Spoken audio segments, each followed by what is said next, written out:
សូមស្វាគមន៍មកកាន់ថ្នាក់រៀនភាសាអង់គ្លេសខ្ញុំអូខេថ្ងៃនេះយើងវិលមកជួបគ្នាទៀតហើយនៅការបង្រៀនភាសាអង់គ្លេសរបស់ខ្ញុំអូខេហើយថ្ងៃនេះយើងចូលនៅមេរៀនទី12ហើយមេរៀនទី12នេះជាមេរៀនបញ្ចប់នៅវីដេអូsorry ជាមេរៀនបញ្ចប់នៅសភៅ New Advanced Elementary នឹងផងដែរអូខេហើយចំពោះពាក្យហើយនឹងវិជ្ជាខ្លះនៅវីដេអូមុនអ្នកនរគ្នាមិនឆ្ងល់អត់ទេបើឆ្ងល់អាច comment សួរបានអូខេតើឥឡូវយើងក៏មកខាងពេលយើងចូលរៀនអ្នកនរគ្នាណា Unit 12អូខេ Never ever អូខេមិនដែលតតែសោះអូខេគេចង់បើសង្កត់ន័យអញ្ចឹងគេដាក់សញ្ញាសួរអញ្ចឹងអ្នកនរគ្នាអូខេមិនដែលធ្លាប់តែ never យើងមកថាមិនដែលអូខេ ever ធ្លាប់បើថាមិនដែលធ្លាប់តែសោះអូខេហើយនៅក្នុងមេរៀនទី12នេះផងដែរយើងរៀនអំពី present perfect អូខេហើយ present perfect បន្តិចទៀតខ្ញុំនឹងបង្រៀនហើយមួយទៀត ever never yet ហើយនឹង just វាជា participle អូខេបើយើងបកជាខ្មែរឲ្យខ្លីយើងគាត់ថាជាបរិវារស័ព្ទមានន័យថាយ៉ាងម៉េចបរិវារស័ព្ទពាក្យទាំង4មានន័យថា present perfect ហ្នឹងមានបរិវារស័ព្ទចំនួន4ហ្នឹងអញ្ចឹងឲ្យតែយើងឃើញទាំងនេះវាជាបរិស័ទរបស់ present perfect នឹងឯងអូខេបន្តមកទៀតយើងរៀនអំពី take and get transport and take traffic travel ការធ្វើដំណើរអូខេអញ្ចឹងការឡើងជានិងការចុះនៅការដឹកជញ្ជូនហើយនិងមធ្យោបាយធ្វើដំណើរអូខេ transport គឺដឹកជញ្ជូន travel គឺការធ្វើដំណើរអូខេតើឥឡូវយើងចូលកន្លែងនេះបន្តិចទី1 starter របស់យើងទី1ឲ្យយើង march the country and flags what are their capital city អូខេទីនេះ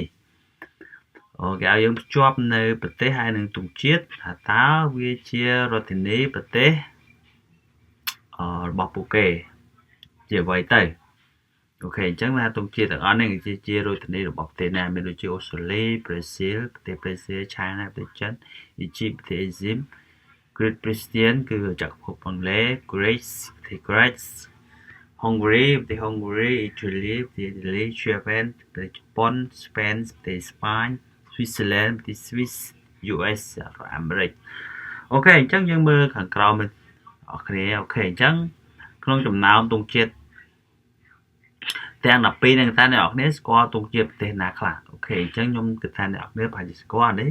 ទង់ជាតិប្រទេសចិនអូខេហើយអ្នកនរគ្នាប្រហែលជាស្គាល់មកទៀតនេះប្រទេសជប៉ុនទង់ជាតិប្រទេសជប៉ុនហ្នឹងគេងាយស្រួលទេគឺមានសញ្ញាខំមូលនៅក្នុងនៅកណ្ដាលសហ្នឹងអូខេនេះគឺទង់ជាតិប្រទេសចិនអូខេដែលមានផ្លាកសញ្ញាផ្កាយអូខេនេះគឺទង់ជាតិសហរដ្ឋអាមេរិកអូខេតើហើយនេះគឺទង់ជាតិប្រទេសប្រេស៊ីលអញ្ចឹងអ្នកនរគ្នាអាចសេបានតិចទៅអូខេ A នេះអូខេអញ្ចឹងយើងចាប់ផ្ដើមពី A មុនអូខេអញ្ចឹង A នេះគឺទង់ជាតិប្រទេសគេអ្នកគ្នាអូខេ A នេះគឺទង់ជាតិប្រទេសអ៊ីតាលីអូខេអញ្ចឹង A នេះគឺដាក់អ៊ីតាលីមកអូខេនេះគឺជាប្រទេសអ៊ីតាលីអូខេហើយបន្តមកទៀត B អូខេ B នេះគឺទង់ជាតិប្រទេសគេ B គឺទង់ជាតិប្រទេស Swiss អូខេអញ្ចឹងយើងដាក់ Swiss មកអូខេតមកទៀត C ទង់ជាតិប្រទេសគេអ្នកគ្នា C នេះគឺទង់ជាតិប្រទេសស្ប៉ាញអូខេ C នេះស្ប៉ាញជឿណា C នេះមកអូខេបន្តមកទៀតមក D អូខេ D នេះគឺទង់ជាតិប្រទេសអេស៊ីបអូខេ D អូខេ D ទង់ជាតិប្រទេសអេស៊ីបអូខេបន្តមកទៀត E នេះគឺទង់ជាតិអីគេអ្នកគ្នា A នេះគឺ Christian អូខេគឺទង់ជាតិពពអង់គ្លេសអូខេនេះគឺទង់ជាតិប្រទេសចក្រភពអង់គ្លេសអូខេបន្តមកនេះ Greece អូខេអូ sorry អត់ទាន់ទេ F ហើយ F នេះទង់ជាតិប្រទេសគេអ្នកគ្នា គឺទង់ជាតិប្រទេស Great នឹងឯង អូខេ S ទង់ជាតិប្រទេស Great អូខេបន្តមកទៀត G នេះគឺទង់ជាតិប្រទេស Australia អូខេ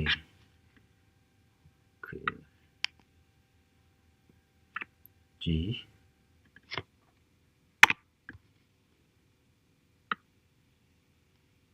អូខេបន្តមកទៀតអីគេឥឡូវ G ហើយបន្តពី G ដល់ H នេះគឺទង់ជាតិប្រទេស Brazil អូខេប្រទេស Brazil H H នេះដល់គ្នា H នេះដល់ Brazil ច្រឡំគ្នាមួយណាគ្នា sorry អូខេអញ្ចឹងកន្លែងនេះមិន Brazil ដល់គ្នា Brazil កន្លែង A នេះគឺនេះទេដល់គ្នាប្រទេសហុងហ្គារីប្រទេសអ៊ីតាលីទេប្រទេសហុងហ្គារីដល់គ្នាទោះអូខេ A នេះគឺហុងហ្គារីទេហើយ Brazil នេះអូខេ Brazil H អូខេនេះបានត្រឹមត្រូវនេះH នេះប្រទេស Brazil អូខេ A នេះគឺ China អូខេ J នេះគឺជប៉ុនអូខេនេះ USA យើងដឹងហើយអូខេប៉ុណ្ណឹងទេតោះឥឡូវយើងប៉ុណ្ណឹងបានហើយតោះឥឡូវយើងមើលកន្លែងក៏យើងធ្វើទៀតចេះទីមួយបើយើងគេឲ្យយើង text script listen to Lara and her friend Kid from Australia Laura ហើយនឹងមិត្តភ័ក្តិរបស់នាងគឺ Kill ដែលពួកគេគឺមកពីប្រទេស Australia listen their conversation answer and question សួរហើយនឹងឆ្លើយសំណួរអូខេតើឥឡូវចាំតិច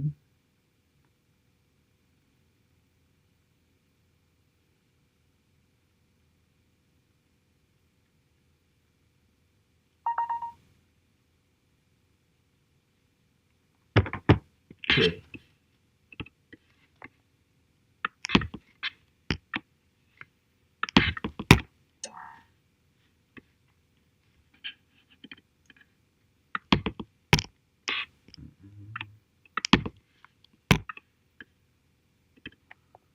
Okay.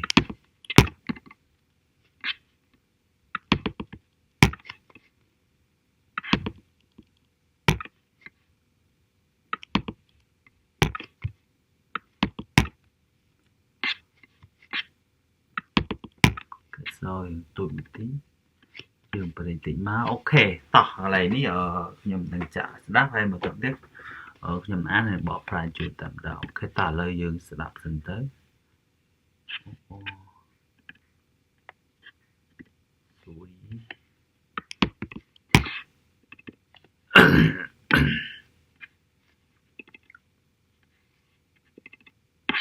តោះឥឡូវយើងស្ដាប់សិនទៅ Unit 12 Tape Script 12.1 Been there, done that. Hi, Lara. Are you and Mel ready for your trip? Yeah, nearly. We leave next Monday for Rome. Ah, Rome. I've been to Rome many times. Well, I've never been there. It's my first time in Europe. Really? What about your friend, Mel? She's been to London and Paris, but she hasn't been to Rome. Ah, London and Paris. I've been there too. I studied in Paris for a year before I went to work in New York. Have you ever been to the US? No, I haven't. I haven't travelled much at all, so I'm really excited. Oh, I've been to North and South America so many times. I'm sure you have, Kyle. Oh dear, look at the time. Mel's waiting for me. We've got so much to do. Bye, Kyle. We'll send you a postcard. Okay, tắt lên giảm xa tiếng.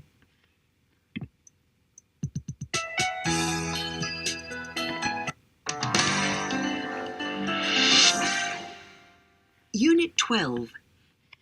Tape Script 12.1 Been there, done that. Hi, Lara. Are you and Mel ready for your trip? Yeah, nearly. We leave next Monday for Rome. Ah, Rome. I've been to Rome many times. Well, I've never been there. It's my first time in Europe. Really? What about your friend, Mel? She's been to London and Paris, but she hasn't been to Rome. Ah, London and Paris. I've been there too. I studied in Paris for a year before I went to work in New York. Have you ever been to the US? No, I haven't. I haven't travelled much at all, so I'm really excited. I've been to North and South America so many times. I'm And sure I've you have, Kyle. Oh dear, look at the time. Mel's waiting for me. We've got so much to do. Bye, Kyle. We'll send you a postcard. អូខេតោះតែប៉ុណ្ណឹងតើឥឡូវខ្ញុំបាននឹងបបប្រាជ្ញពាក្យខ្លះ been there and done that អូខេមានន័យថារាប់បានទៅដល់ទីនោះអូខេ been នេះគឺអតីតកាលរបស់ពាក្យ be អូខេអូខេ be been ហើយបន្តមកទៀត do នឹងទៅទៀតអតីតកាលរបស់ពាក្យdone នេះអតីតកាលរបស់ពាក្យ do អូខេតែទៀត that voice okay wait a minute okay sorry ចឹងដល់ហើយចេះហើយតោះអូខេ do done that បានធ្វើរឿងរួចហើយអូខេអញ្ចឹងថ្ងៃនេះយើងការសន្ទនារបស់យើងមានbig kill ដែលគិនបញ្ញា K គឺហើយនឹង Lara kill គឺប្រុសហើយ Lara គឺស្រីអូខេហើយដល់ខាងគេសួរថាគេសួរថា Hi Lara are you and Mel ready for your trip អូខេតានេះហើយនឹងមិន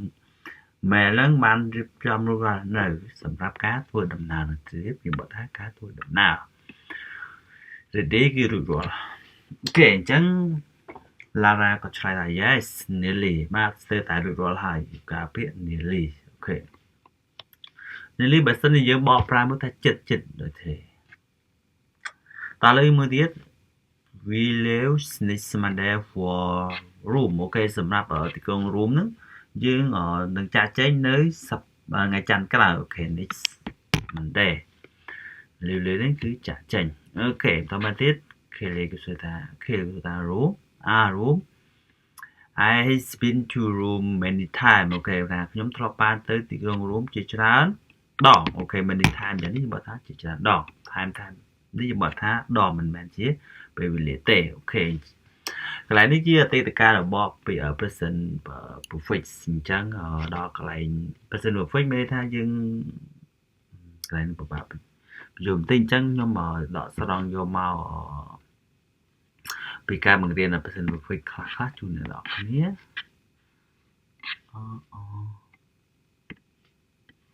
អូអត់ទាន់ទេអ្នកគ្នាអូខេអញ្ចឹងយើងចាំរៀនពេលក្រោយចុះអូខេអញ្ចឹងយើងមករបស់យើងទៀត well I has been there អូខេមានថាឡាគាត់ថាបាទខ្ញុំធ្លាប់បានស្អីខ្ញុំមិនដែរ never មានថាខ្ញុំមិនដែរបានទៅធ្លាប់បានទៅទីនោះទេ It's my first time in Europe វាគឺជាលើកដំបូងរបស់ខ្ញុំអូខេ first time លើកដំបូងរបស់ខ្ញុំនៅក្នុងប្រទេសប៉ែអឺរ៉ុបអូខេអឺរ៉ុបនេះគឺប្រទេសប៉ែអឺរ៉ុប Really ពិតមែនអូ What about your friend Mel ហើយចុះចំណែកមិត្តភក្តិរបស់អ្នក Mel វិញ She has been to London and Paris អូខេនាងធ្លាប់បានទៅទីក្រុងឡុងប្រទេសអង់គ្លេសហើយនៅទីក្រុងប៉ារីសប្រទេសបារាំង But she has been to Rome ប៉ុន្តែនាងមិនធ្លាប់បានទៅទីក្រុង Rome ទេអូខេដល់មកទៀតគេក៏ថា London and Paris ទីក្រុងឡុងហើយទីក្រុងប៉ារីស I've been there too ខ្ញុំក៏ធ្លាប់បានទៅទីនោះផងដែរ I studied in Paris for years before I went to New York before I went to work in New York អូខេថាខ្ញុំបានសិក្សានៅក្នុងទីក្រុងប៉ារីសអស់រយៈពេល1ឆ្នាំមុននឹងខ្ញុំបានទៅធ្វើការនៅក្នុងទីក្រុង New York អូខេHave you been to US អូខេតើអ្នកធ្លាប់បានទៅសហរដ្ឋអាមេរិកដែរទេ Lara ក៏ឆ្លើយថា No I haven't ទេខ្ញុំមិនដែរធ្លាប់ទេ I haven't traveled much at all ទេខ្ញុំមិនដែលធ្លាប់បានធ្វើដំណើរទៅច្រើនណាស់ទេអូខេមកនិយាយអត់មិនថាច្រើនណាស់ទេ So I'm really excited ដូច្នេះដែរខ្ញុំក៏មានអារម្មណ៍ថារំភើបរីករាយអូខេ excited នេះថាអារម្មណ៍រំភើបរីករាយអញ្ចឹងគេប្រើពាក្យ excited ថ្ងៃអូខេខាOh I've been to North and South Africa so many times and I ចុចខ្ញុំបានធ្លាប់ទៅភាគខាងជើងហើយនិងភាគខាងត្បូងនៃអាមេរិកយកជាច្រើនដងមកហើយអូខេហើយតមកទៀតចុចទៅដឹងនៅខាងជើងស្អែកខាងត្បូងអូខេឡារថា I'm sure you have skill ថាខ្ញុំក៏ថាអ្នកមានចុចបានន័យថាគេមានចានទៀតអញ្ចឹងគឺឡារ៉ាគាត់និយាយកាត់អញ្ចឹងណាយើងស្ដាប់ឮពេលសន្ទនានឹងហើយ Dear look at the time អូខេកន្លែងមើលពេលវេលាទៅនិយាយថាមិត្តសម្លាញ់អញ្ចឹងណាគេនិយាយថា Dear ឡើយនេះមិត្តសម្លាញ់កន្លែងមើលពេលវេលាទៅថាពេលគេចិត្តអស់ម៉ោងហើយ mail waiting for me mail កំពុងតែរងចាំខ្ញុំ We got so much to do ហើយយើងមានរឿងរ៉ាវជាច្រើនដែលត្រូវធ្វើអូខេគេចង់និយាយអញ្ចឹង By Kill we send you a postcard អូខេពួកយើងនឹងផ្ញើអ្នកនៅ postcard បែរណាជាកាតពេលថាលក្ខណៈដូចកាត់ជូនពណ៌មួយយ៉ាងហើយមួយទៀតយើងមកចំណែកនេះយើងមកថាជាលក្ខណៈដូចរូបថតដូចអីចឹងណាអ្នកគ្នាហ្នឹងចង់អូខេតោះឡើយយើងចូលអត្ថបទយើងតមកទៀតអូខេហើយចប់ហើយអូខេហើយអត្ថបទកន្លែងនេះក៏ស្ដាប់ answer the question what they are talking about អូខេអញ្ចឹងតើពួកគេកំពុងនិយាយគ្នាអំពីអ្វីអូខេអញ្ចឹងពួកគេនិយាយអំពីការធ្វើដំណើរ they are talking about traveling ពួកគេនិយាយអំពីការធ្វើដំណើរ Who is Mel តើ Mel គឺជាមិត្តភក្តិរបស់អ្នកណាអូខេ Mel is friend of Lara អូខេ Mel គឺជាមិត្តភក្តិរបស់ Lara អូខេ Why does Lara want to end the conversation ហើយអ្វីបានជា Lara ហ្នឹងចង់បញ្ចប់នៅការសន្ទនាហ្នឹងដោយសារតែ Mel is waiting for her ថា Mel កំពុងតែរងចាំនាងដោយសារហើយមួយទៀតដោយសារតែអស់មានពេលវេលាទេអត់មានពេលវេលាទេព្រោះគាត់បញ្ញាធ្វើដំណើរអូខេអញ្ចឹងយើងមើលទី2 read this line from the conversation គេឲ្យអាននៅប្រយោគទាំងនេះពីការសន្ទនាហ្នឹង Who is a line about Lena Kill and Mel ថាតើប្រយោគមួយណាអំពី Lara Kill ហើយនិង Mel អូខេអញ្ចឹងគេដាក់វិបាកទៀតថា I has been to room many times អញ្ចឹងគេ Kill ណាថា Kill មកគាត់បានធ្លាប់ទៅទីក្រុង room ជាច្រើនដងអូខេ I has been there អញ្ចឹងមានន័យថា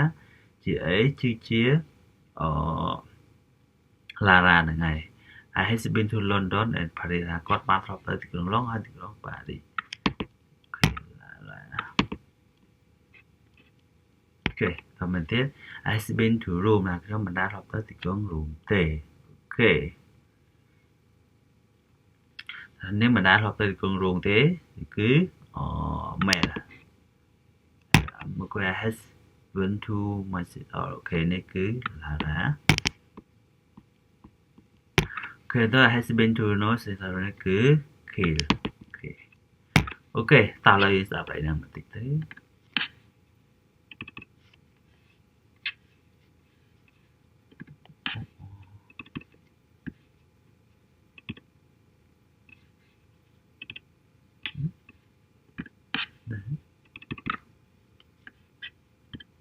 Tape script 12.2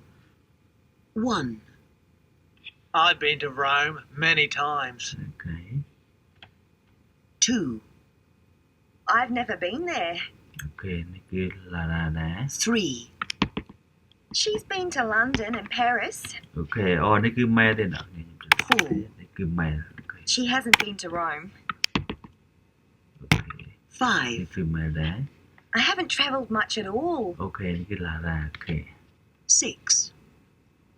I've been to North and South America. Okay, Kill ប៉ុណ្ណា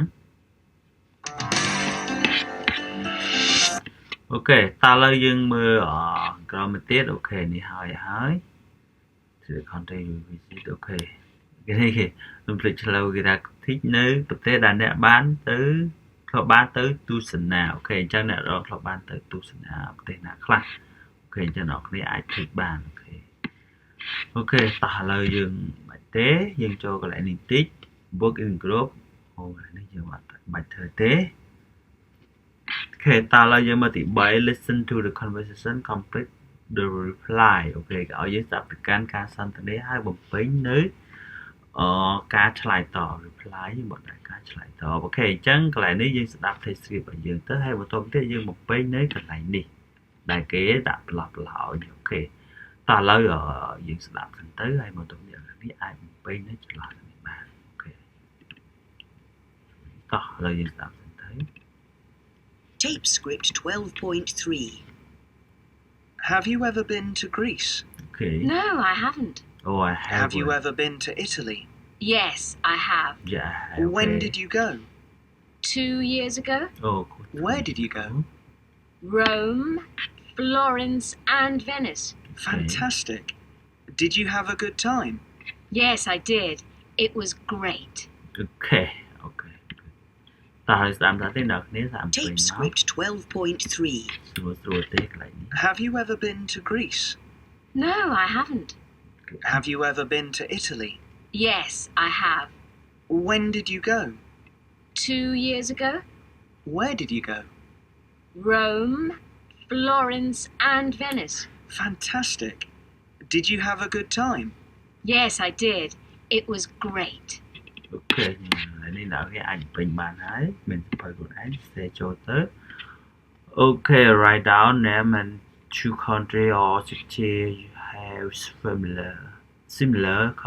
conversation with your partner start ហើយពេញគេឲ្យយើងសរសេរគឺឬក៏កត់នៅឈ្មោះនៃប្រទេសឬក៏ទីក្រុងចំនួន2ដែល